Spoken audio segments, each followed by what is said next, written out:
Good morning, everyone. My name is Lucy McMurray, and I'm so excited to be here today to have the privilege of introducing a very special speaker to you. When I think of Kelly and what she's about to talk to you about, there are really three emotions that come to mind. The first is pure excitement. She's an RV alum, having come here in 2006, working with us for nearly 6 years. The second is encouraged. I've been on the RedTalks team for about a year now, and this is going to be a very different speech than we've heard from a lot of other speakers. The last, I'm really struggling to put a lot of emotion in one word behind this last emotion I'm feeling. It's partly nerves, maybe because I'm up here in front of all of you. It's partly spirit, it's partly reserved, but what Kelly's really going to talk to you about today is very close to my heart. And in a way, I fear it's closer to a lot more of you than any of us are even aware of. So without further ado, I'd like to bring Kelly Kashmer to the stage. Thank you. Well, I'm so glad that they didn't ask me to come down there, because that would have definitely been my Jennifer Lawrence moment of my lifetime. So awesome to be here and to see you guys. And there's a couple familiar faces, a lot of familiar faces, but a lot of new people, and I'm excited to just get a chance to talk to you guys about my story and just coming back to Red Ventures. I did work here for about 6 years. I'm pretty sure that equates to like 35 years in Red Ventures time. So, and after I left, had my 2 girls and chose my life as a stay-at-home mom. So I did start as a sales agent and was in our very first building. This is incredible. I think it was like half of this. Hey. I think, it's just grown tremendously, and it's so exciting to see. So thank you guys so much for letting me come in today and just talk about my life and my story, and thank you for letting me share it. So I'm Kelly, and this is my story. I was 31 years old, which I'm pretty sure is about 8 years older than the average Red Ventures employee. My life was very good. As I said, I left Red Ventures to take the life of a stay-at-home mom. So my days were filled with making sure I was at Zumba every Monday, Wednesday, and Friday, and taking care of my 2 beautiful little girls. My husband's company was doing really well. They had gotten bought out at that time. We just moved into a really beautiful home. We moved out from Indian Trail to Fort Mill, and it was just a really exciting time in my life. I ended up going to a routine doctor's appointment, and it was the first time at 31 I felt like somebody had sat me down and really gone through my family history. I don't know if 30 is like the bracket, like you're now like getting a little bit older, so they go over this stuff. But it was the first time somebody had ever like sat me down and said, let's talk about your family history. What's going on your mom's side? What's going on your dad's side? And after talking to her about just a couple people in my family who we had a history of cancer with, she really encouraged me to take the BRCA genetic testing. Is anybody familiar with BRCA genes or BRCA testing or genetic testing for cancer? Not a lot of people. Glad you're here. Okay. So at the time, I wasn't either, and it definitely was not something that was on my radar at all. She tried to remind me about Angelina Jolie and, that she went through this process. There was some link to genetic testing and cancer. It wasn't on my mind. I had the kids, and I remember seeing like Angelina on like a cover of a magazine, maybe when I was checking out at Target, but that was it.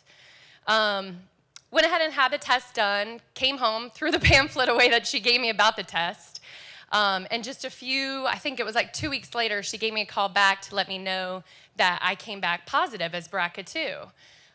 It was about a 30-minute phone call with my doctor, and both of my girls were screaming in the background, playing with their toys, and so I really didn't hear too much about the conversation other than I was BRCA2 positive. What BRCA2 positive means is that I had an increased risk of ever developing breast cancer by 83% and ever developing ovarian cancer by 63%. So inevitably, at some point in my life, I was going to get cancer. Again, I'm 31 years old at the time, so I'm like, yeah, well, the people in my family who had it were either in their 60s, 70s, or 80s. So we're all going to die of something someday. It just wasn't on my radar. So they had me meet with a genetic counselor, which, has anybody ever sat down with a genetic counselor or gone through your family history? It's really cool. All right. It's a really, really cool experience. It's free. It's a cool experience. And it was just so enlightening to sit down with somebody and have them draw the lines of my family, and just all the different pieces of our family history. She went ahead and told me about 2 different paths that I could choose at that time, being BRCA2 positive. The first path was, I like to describe as the type A. It was somebody who was going to just immediately have surgery, have a double mastectomy, have your ovaries taken out, make sure that there is no risk, and just get rid of it. Which I would argue that I am type A, but I did choose the type B route. And that was the wait and see method with very aggressive screening. So I would go in and I would have every 6 months, whether it was an MRI or a mammogram or an ultrasound, I was constantly being screened and scanned and very diligent about my health. After I had a MRI, a mammogram, a biopsy, lots of different tumor marker tests just so that we could have the baseline scans. They called us in to do the results. My husband came with me. Again, at that time, I was like, there's really no need for you to come with me today. Let me go in, tell them I'm good, and we'll get out.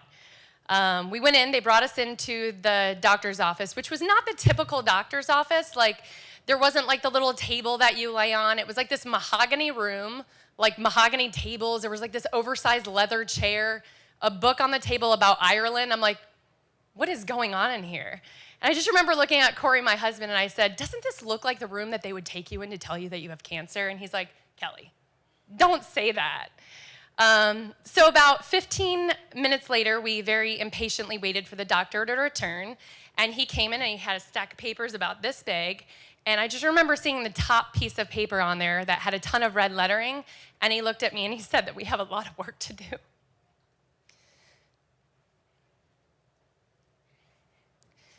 And he told me that I had triple negative breast cancer, stage 2, and my life forever changed.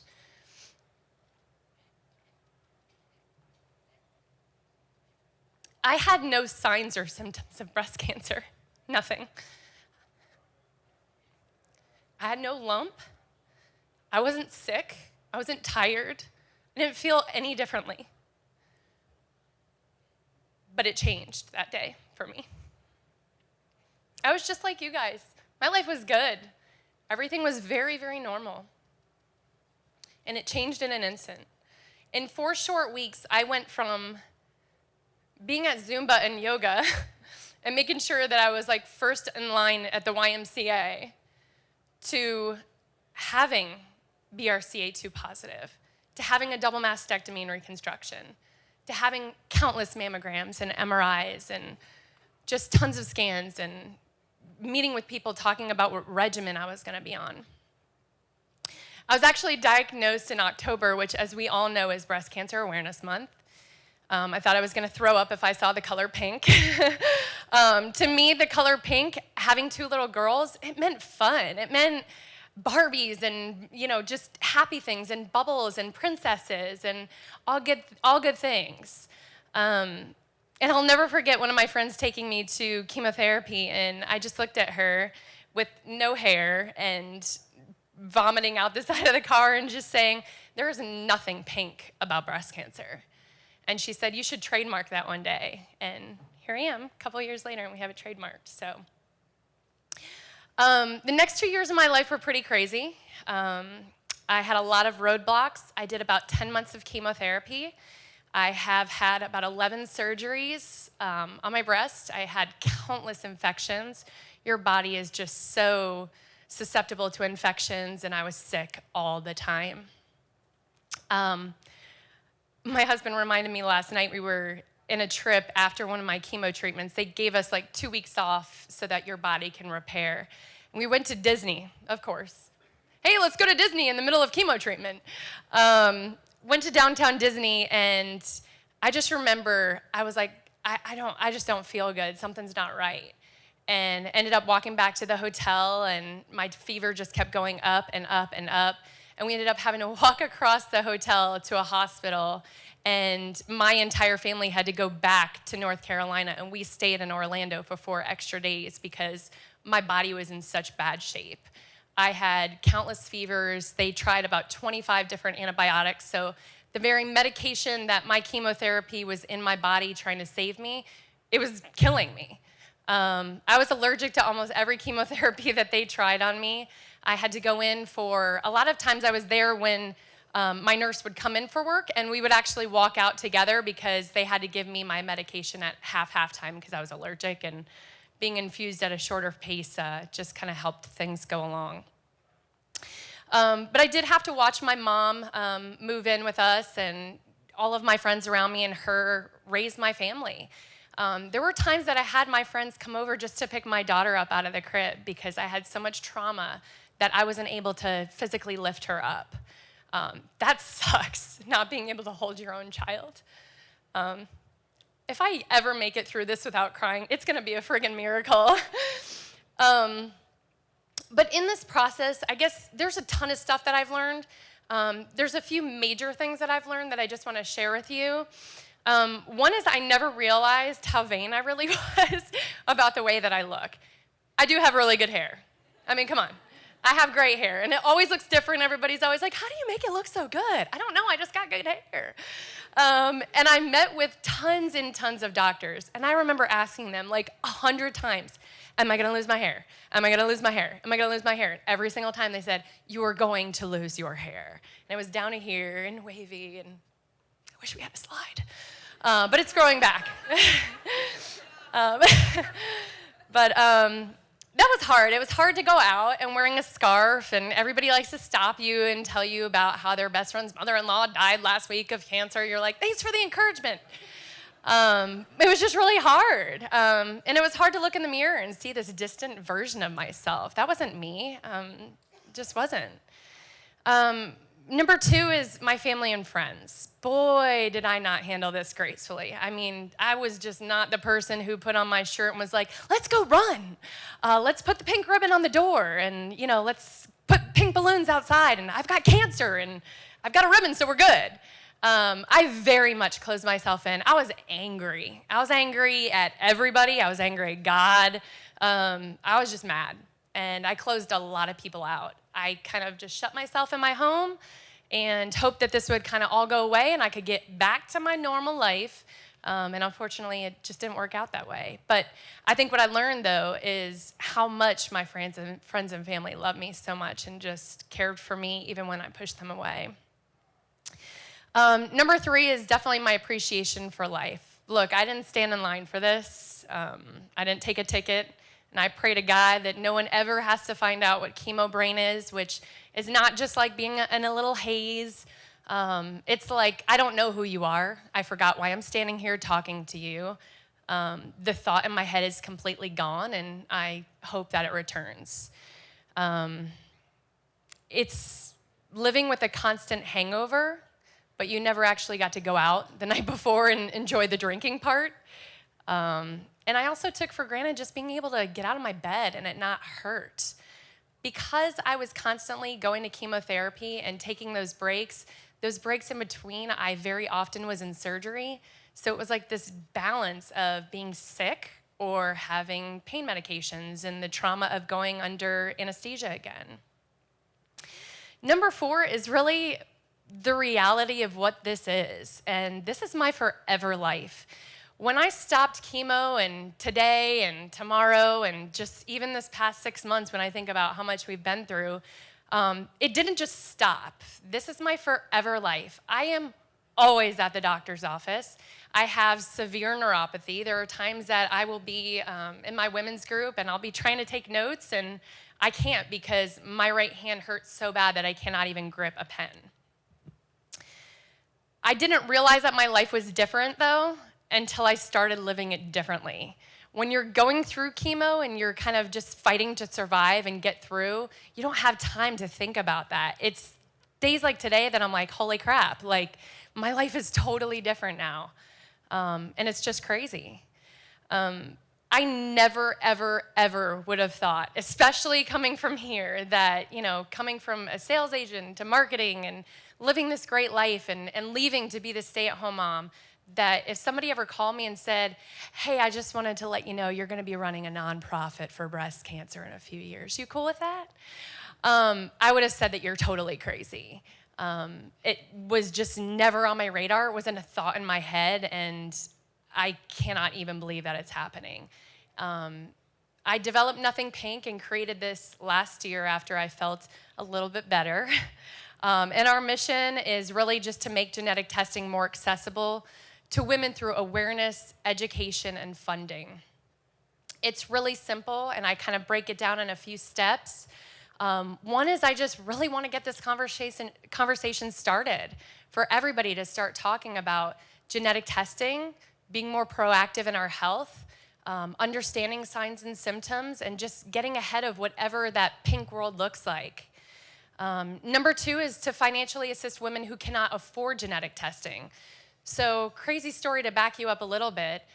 When I went in for that BRCA genetic testing that day, they told me, we'll do the testing today, and the genetic company and your insurance company will contact you. They'll let you know how much it is, and you can decide if you want to have the test run at that time. They never called me, and they just told me what my results were. And of course, I'm thinking on that 30-minute call, oh my gosh, my husband's company just got bought out. How much is this gonna be? And they were like, it's $4,000. So it's a very expensive test. And I can tell you today, if somebody ever called me and said, hey, it's gonna be $4,000, I would have said, do not run the test. I have 2 kids, my husband's company got bought out, or I have to go to Starbucks tomorrow, I can't afford it, So I can truly, with 100% say that this test saved my life. Triple negative is extremely aggressive. My story would have been a lot different 6 months later.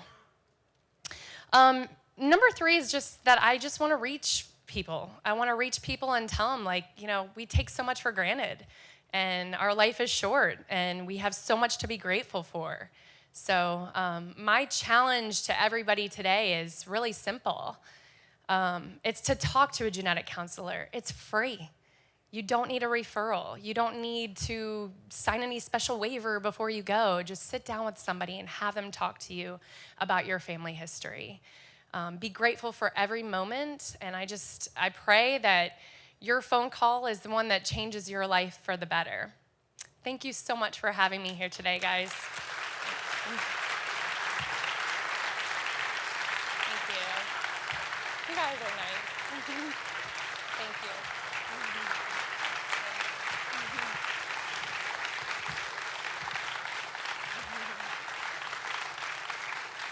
All right, we do have a few minutes for Q&A if anyone has any questions, so please stand up and speak up when you ask your question.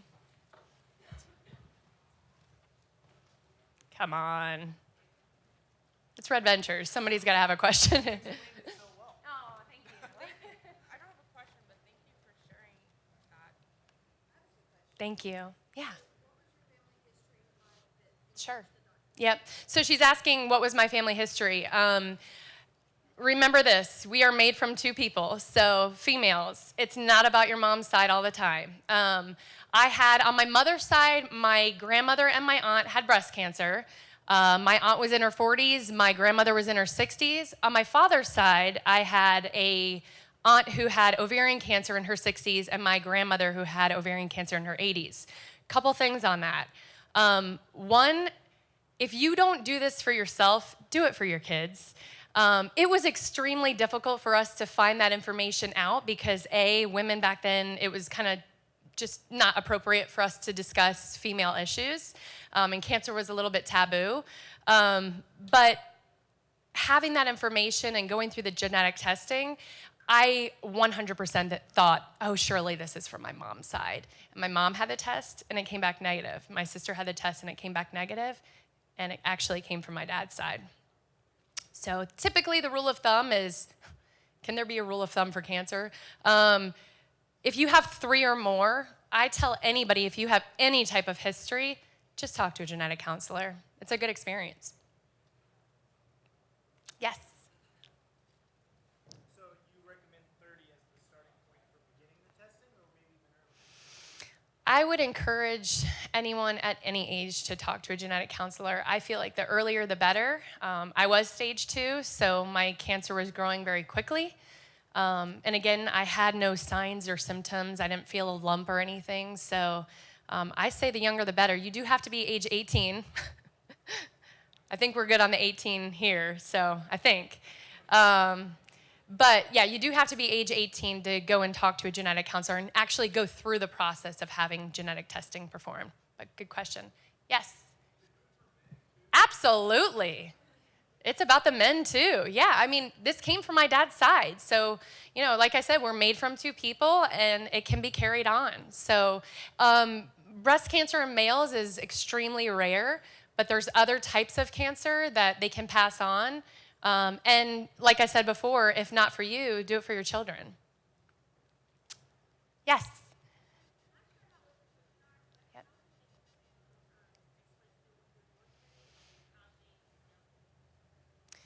That's a good question. I wish I had known this going through it. I think this is something new that Buddy Kemp started in Charlotte, but they actually have on-site therapists that do child therapy for people who are going through a cancer diagnosis. I wish I had that, but I kind of feel like my kids being younger, Carolyn was 1 and Kennedy was 3 at the time. I feel like it was a little bit of a blessing in disguise. So many people are like, oh, how did you do it with 2 kids? It was not easy. And a lot of people picked up the pieces, but it was almost a little bit of a blessing because they didn't really know what was going on. Kennedy does struggle with the word surgery. She has this aversion to it and kind of gets a little bit tensed up. She ended up having to like go and have, she had a hernia and she had to go in for surgery, and we called it a procedure. And then when she came out on the other side, we said, you just went through surgery just like mama, and we have scars that match because I have my ovaries taken out. So she's my twinsy now. But it was not easy. It was not easy. It was harder, though, for, I think, me than it was for them because I was angry. Oh, hi, Lara. I was angry, you know? I mean, as much of a blessing as it was to have my mom, oh, I forgot to mention this. My mom moved in when, you know, I was 31 years old. That was interesting.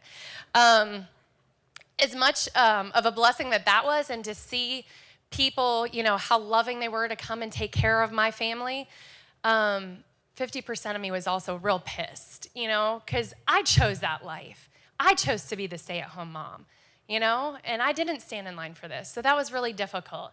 But we love them and we just embrace them, and I'm truly blessed that they were as young as they were. So, great question. Yeah. The genetic counselors? Sure, yeah. So the genetic counselors, we do have, you have a little card on your chair that actually has 2 of the genetic counseling teams that are here in Charlotte. One is at Levine, one is at Presby or Novant. One of them is actually my genetic counselor here. I think it's on there. And then we also have it on our website, NothingPink.org, under Next Steps. If you guys are not interested in going to talk to a genetic counselor or are not ready to, we have a hereditary cancer quiz directly on NothingPink.org, which kind of walks you through these steps of identifying any red flags. But then ultimately, if there are any red flags identified, then it will take you to that genetic counseling page. I think I saw somebody else. Yes, Casey? So you mentioned that people came up to you and were like telling you about their friends' stories or whatever. If you know people who are going through this, what would have been most helpful for you? Yeah, so Casey's asking if you have somebody that is going through this or somebody who's newly diagnosed, what can we do to help? This is a really tough question for me because there are a lot of people who put on that t-shirt and run the Susan G. Komen. And you can say that you're a rock star because you are. I just handled it very, very differently. We have a couple of social media avenues, Pinterest, Instagram, and there's one more that we had that has some, Twitter, yeah, that has some ideas and some ways that you can kind of connect with somebody who's going through this. I would say the biggest thing is, depending on how old they are, just talking to them and saying, how are you feeling? How can I help? I remember like somebody asking me one time, I was in the hospital, I had to have a blood transfusion, and she was the first person in so long that said, how are you feeling? And I think I just like broke down because it had been so long since somebody asked me how I was feeling. And it wasn't this like mode of just getting through and bulldozing through the days till chemotherapy ended. So just being there for them and caring for them. Yes. I have two girls, and actually both their grandmothers have breast cancer. So thank you, first of all, because this is huge. My daughter's 17. How would you, as a mom, do different, and maybe environmentally? Is there anything you do different now that your two girls and your mom didn't do just because you're like, oh, this really made a difference? Yeah, so I got a little bit crazy after it happened. I was like, get the Johnson & Johnson out of the house. I mean, I was like freaking out a bit. So yeah, we made adjustments, but I can't stand here and tell you like, we only eat organic chicken, we only get the best eggs, because good Lord, I mean, I am on a budget, right? So, and I have two kids who eat like crazy. So we just do our very best that we can do. As a mom, I try to cut back on sugars. I have chosen not to drink anymore, drink less. And I mean, come on, I worked at Red Ventures for 6 years. So it's little changes like that. We do use certain products, though, for the bath and things that are going directly on your skin that I would say, I don't think is going to help, but it's not going to hurt.